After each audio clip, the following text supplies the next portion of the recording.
Deans. I hope everybody is doing well. Man, it's like probably like this afternoon, somebody saying, wow, going live at what time? Wow, so early. Just wanted to give you all some information regarding the schedule for the week. That's what I titled this as, the schedule for the week.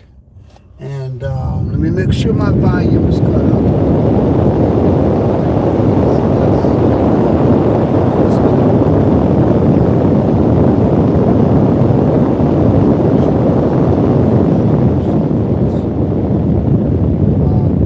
We're going to have a tough schedule for the week. Good morning, Elvis. Good morning, Canson, Shasha, JD. How you doing? So tonight, we would normally play Come On In My Room. I'm not going to do Come On In My Room tonight. I'm going to come on live tonight. Brother Brian, Earlene. And the reason why I'm live tonight, this is the week leading into Passover. Passover, we'll be doing our Passover on Thursday night at 8 o'clock. So, speaking with Brother Julius, they're not going to go live Thursday because that's Passover. So, of course, everybody's going to be taking the Passover on Thursday night. I want to get in as much information regarding Passover as I possibly can before we get to the day. So, tonight, and the next 3 nights, I'm going to be coming on live and doing the lesson.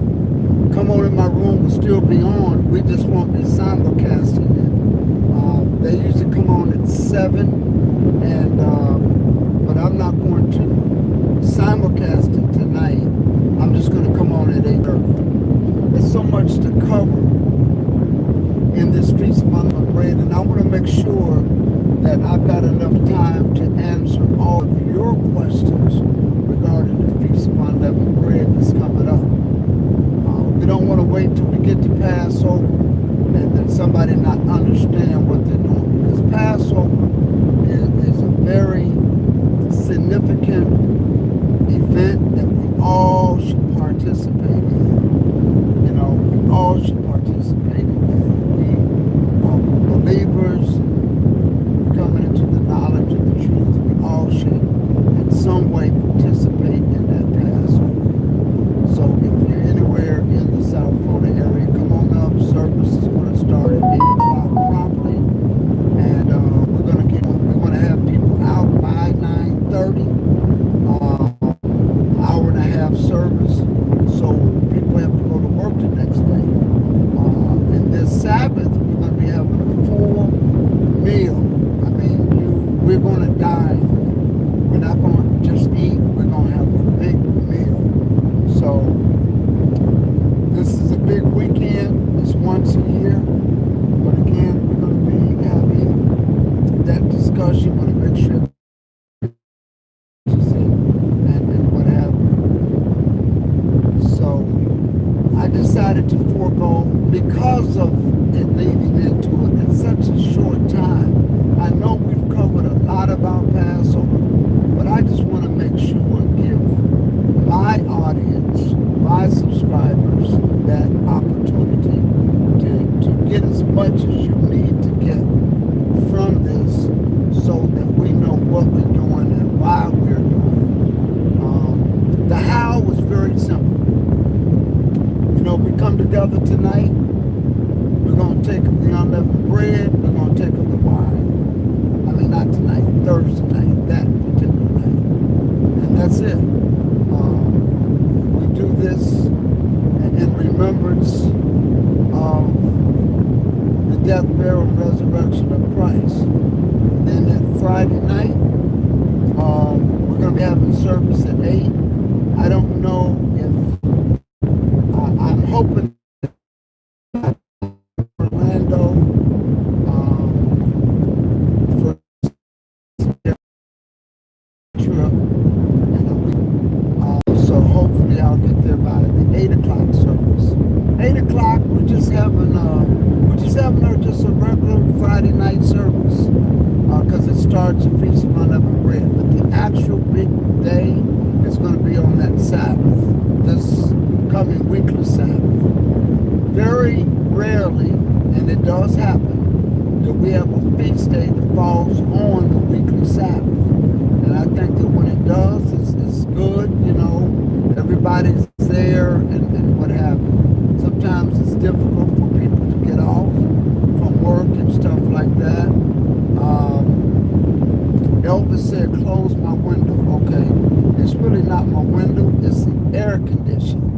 That's what it is, the air conditioner. So I'm gonna cut it down in this 81 degree weather here. I'll cut the air conditioner down.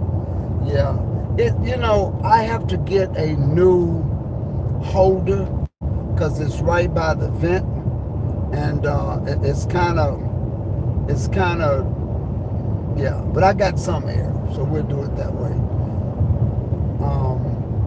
So very rarely do you find that happen, but I kind of like it because sometimes it's difficult for people to take off for feast days, and at least, you know, you get an opportunity to do that. We're really trying to build up the attendance back in Fort Lauderdale, and I could see it coming together.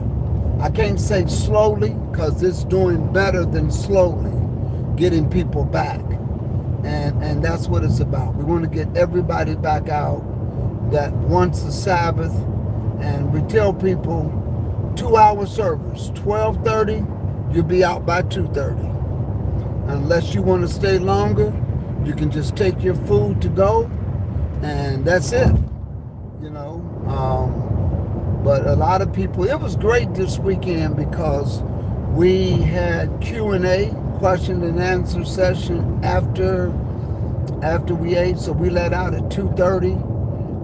We came back to eat lunch at about we came in to have Q&A, and I told people bring the food in with them, and they did, and we sit there and we had a great time for about an hour, because some people like to hang around and be around the class and be around people, and it was great to see people just hanging out. We had we're going to start setting up our tents every week and start to move in that direction and let people hang inside the dining hall.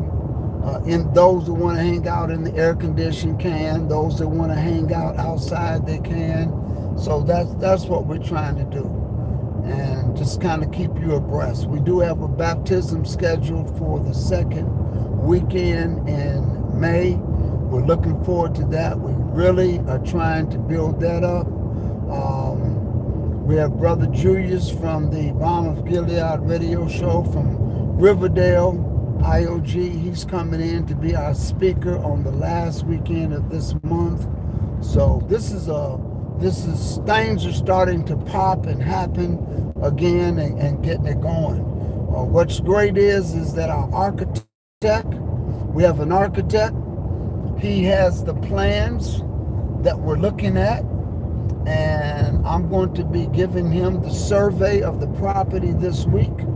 And once he gives me what that will look like based upon that survey, we're meeting with the city, and we're moving forward, brothers and sisters. We're not getting ready to build, but let me tell you, we're getting ready to build, but not like tomorrow.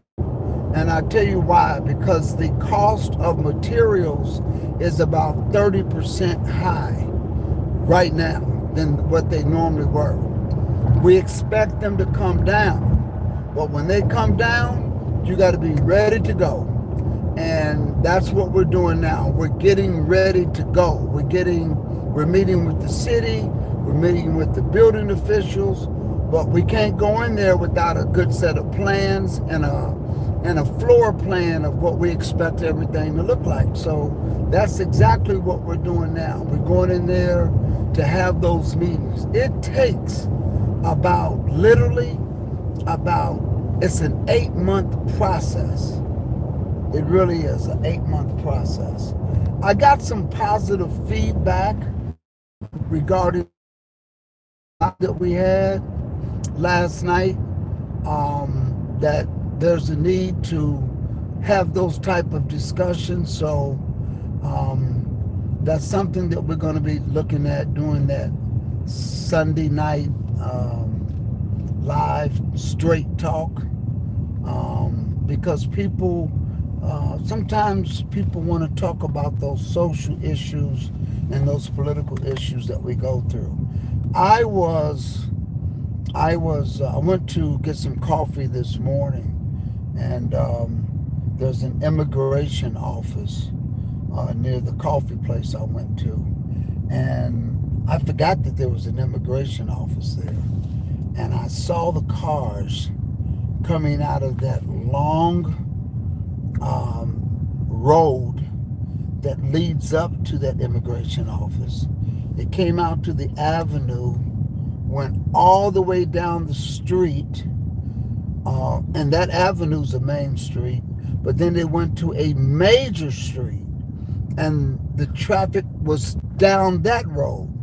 And I was trying to the one of my colleagues who I went to go get coffee with, and I said, "What's going on over there?"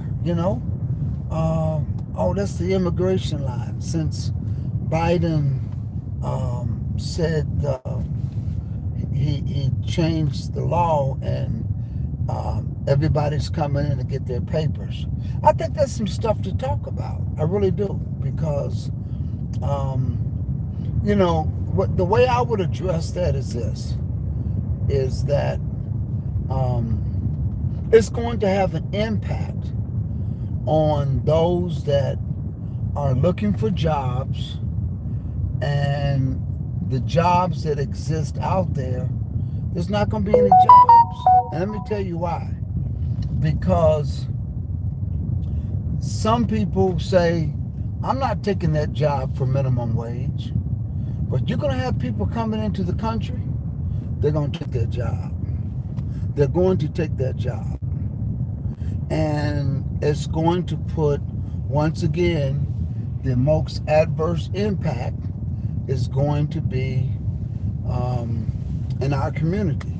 It's going to be bad, because when those jobs come up, they're going to need Spanish speaking, because the Spanish community is going to, because of the immigration situation with more Spanish people coming in, they're going to be getting jobs, they're going to be conducting business, and businesses are going to want to cater to those new clients, and you have to be Spanish speaking to deal with those clients.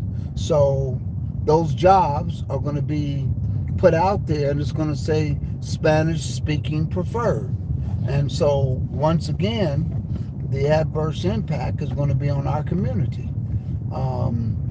And so, I tell people, I look back, I can't help but to look back in 2019, when people said that the 400 years was up and things were leaving and all like that.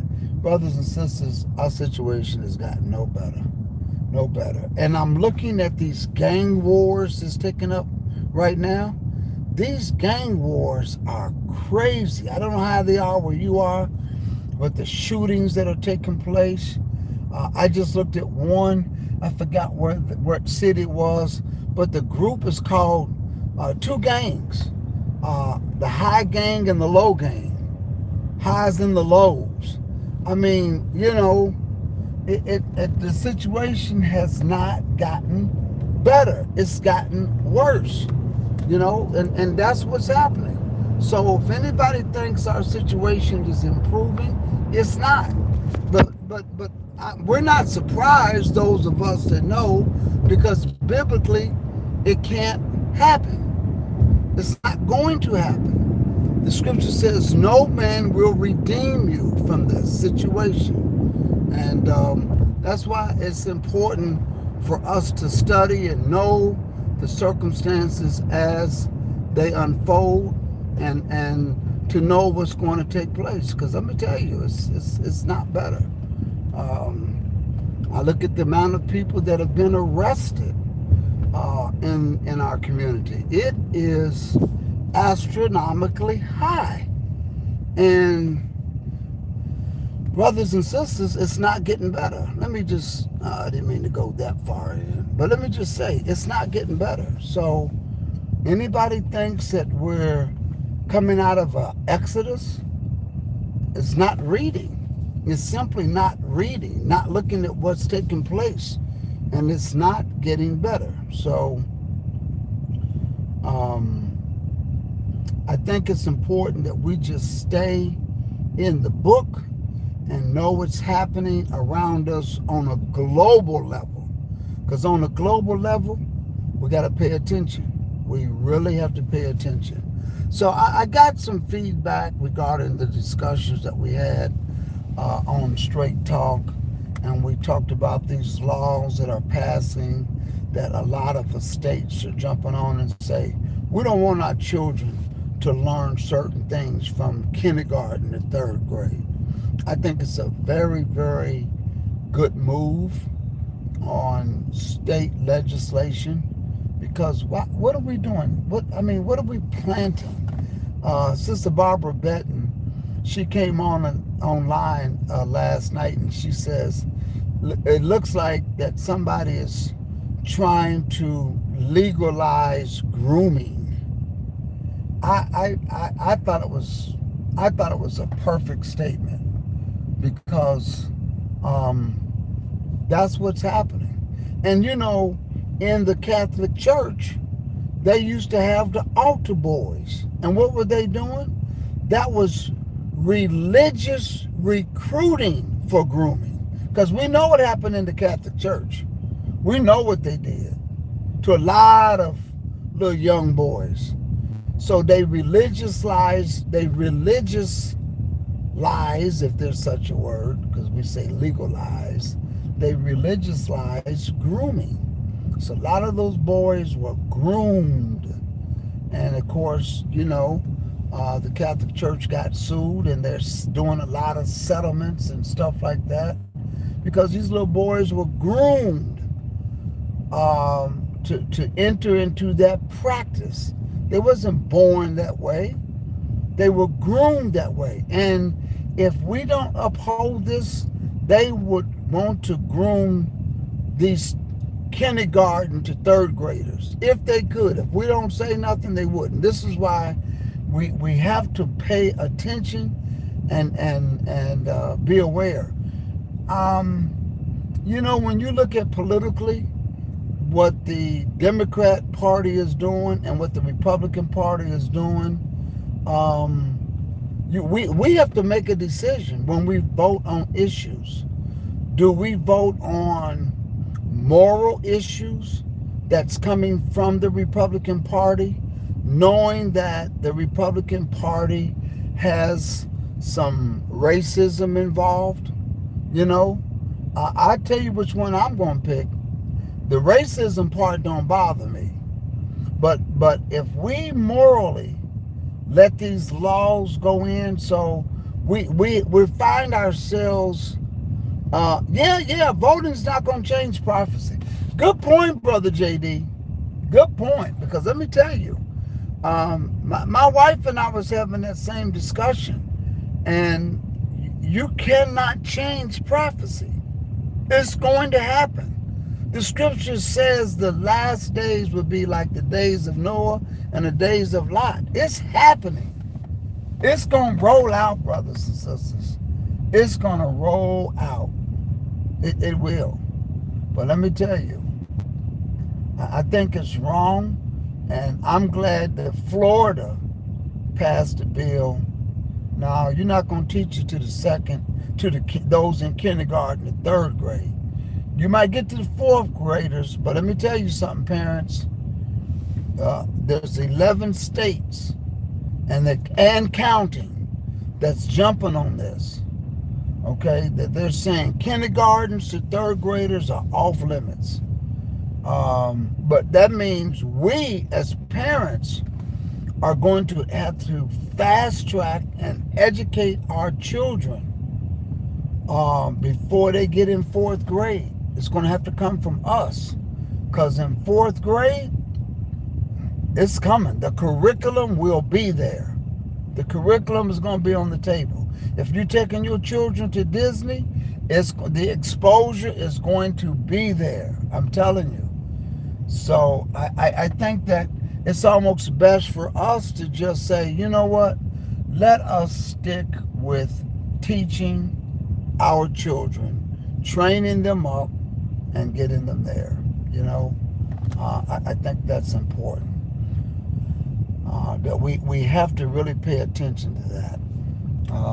So tonight I'm going to be coming back on, and we're going to be talking about why certain things take place during the Passover. Why we take wine, why we eat the unleavened bread, why did that represent his body, why do we take the wine? We're going to go into that so that you'll understand why. And we'll also go into the fact that you'll find some people that says, thank you, Sister Sheila. You'll find some people say, well, how come we don't eat the lamb? Because you got some camps out here actually killing the lamb. Yeah, they actually are killing a lamb. And so that's why questions like that come. You know, how come we don't eat the lamb? I had a question Friday from a brother. He wanted to know how come we don't do the bitter herbs and all like that. So, you know, some of these things we need to address. Why do we just do the wine and the unleavened bread? And we'll cover some of that over the next 3 nights before you get to Thursday night. Okay? We'll cover that. And that's why I wanted to take tonight, because we won't be here Thursday. We won't be on Friday. We won't be on. So Thursday and Friday. Brother JD says, how are the food and gas prices over there? Let me tell you, gas is up. It used to take me $40 to $45 to fill up my tank. Now it's taking $75. Not quite double, but it's almost. What used to be about $40, $45 is now costing me about $75. And that is significant high. The grocery store, I really can't say, because what I've learned to do is at my grocery store, the big chain down here, we have a couple of them, Winn-Dixie and Publix. Those are the 2, what I say, major places. If I'm going to shop, I shop at those 2 places, mainly Publix. But let me tell you, what I've learned to do is I've learned to shop on days that they have the 2-for-1. So that's what I hit. Somebody said $6 in California. That's what it costs a gallon? $6 a gallon? Wow, that hurts. Eggs is almost $5. I know that, a lot of things have gone up. But what I do is I shop when there's 2-for-1. I still see that. I know what days those are in my area. And I go shopping on those days when it's 2-for-1. So I kind of double up. And it's almost like things are half price, or buy one, get, they say, have signs says, buy one, get one free, buy 2, get 1 free. So when you do that, you're buying it, you know, at a pretty good price. And so you find yourself that you may have to stock up on some stuff, but that's quite okay. I am in the wrong car line. I'm here to pick up my daughter, but oh no, I'm in the right line. But anyway, that's what I find myself doing, is kind of doing that.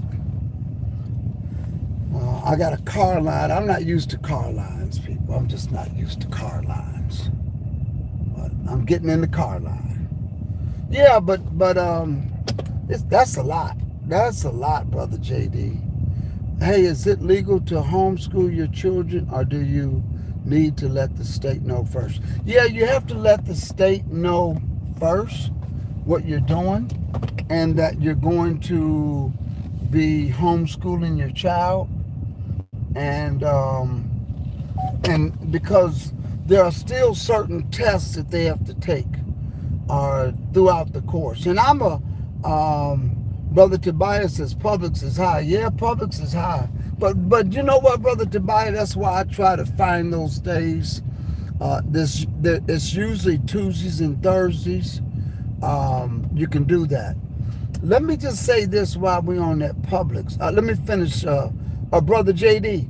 I am a proponent of that you have to let the state know, because I think that we need somebody other than ourselves to measure the effectiveness of homeschool, to make sure that they're at a level that they should be with other kids. So there's a test, I think they call it the MAP test or something like that.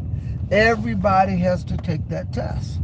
And you got to see what's going on with that test to make sure that you get that. So I think that's great, to get that test. It's called the MAP test. To get that test going. All right, here we go. Okay. Now we got the car line going. Yeah, so I think that's important to get, to map that and kind of get that going, so our kids will know we're at least giving them the education that they're supposed to get, even though it's at home. And they will give you a guidance of what you should do. Brother Tobias, yeah, it's high. But since you put up Publix, I want to put up something else about Publix. You can get unleavened bread at Publix, the matzahs. You can get them. They're unleavened. They're the unleavened wafers. You can get them. I did see them there. I know that at Bethel, on Thursday night, we're getting extra boxes to give to people.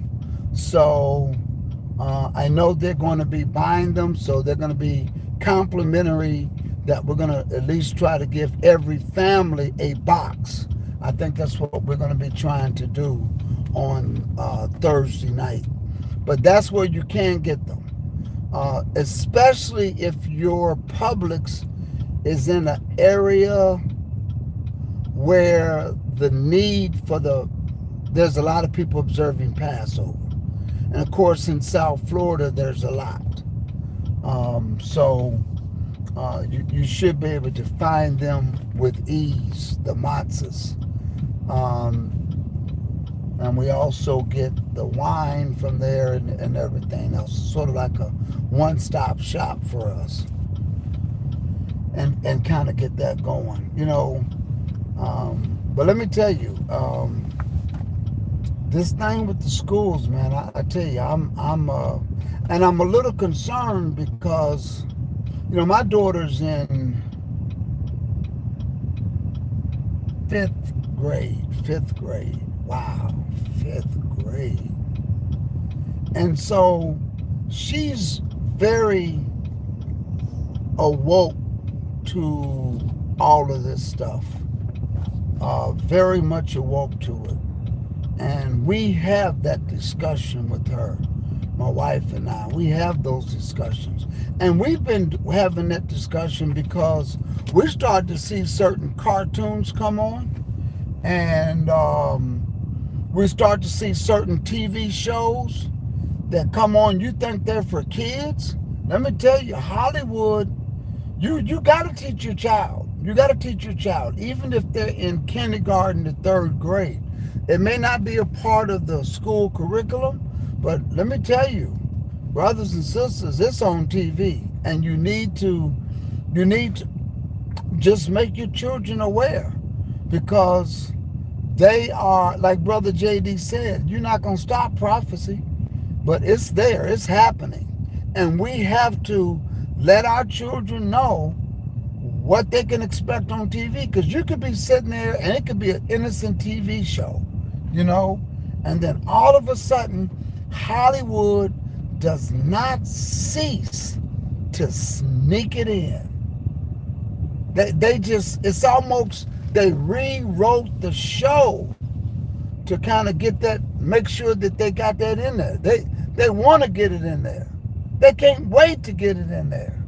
They're glad that they got it. And they kind of like sneak it in, you know, where two girls like each other, or two boys like each other. It's crazy. It is so crazy, you know. So when you see this stuff, it's happening. I'm telling you, it's happening. Hold on just everybody. What I do, go all the way around? Yes, sir. Okay. Have a great day. You too. Yeah, so I'm gonna tell you, it's amazing when you see this stuff. I mean, scary. So, you know, I was and my daughter now, she lets me know, you know, Daddy look, you know, Mommy look. And so we see it. She's just that aware of it. And she's aware that it's happening. And she's aware that it's there. Ain't nothing you can do about it. It's just there. You know? So once she sees it, and you know, you got it could be just a typical kid elementary school program, and then all of a sudden you got somebody saying that they like somebody, and that's what the whole show was about, you know, where she was showing me one show where I think they were like in 7th or 8th grade, and you think that's something safe for a 5th grader to watch. It was just that level of a show. And because the kids were old enough, they were playing junior varsity sports. Is usually at the 7th grade, right?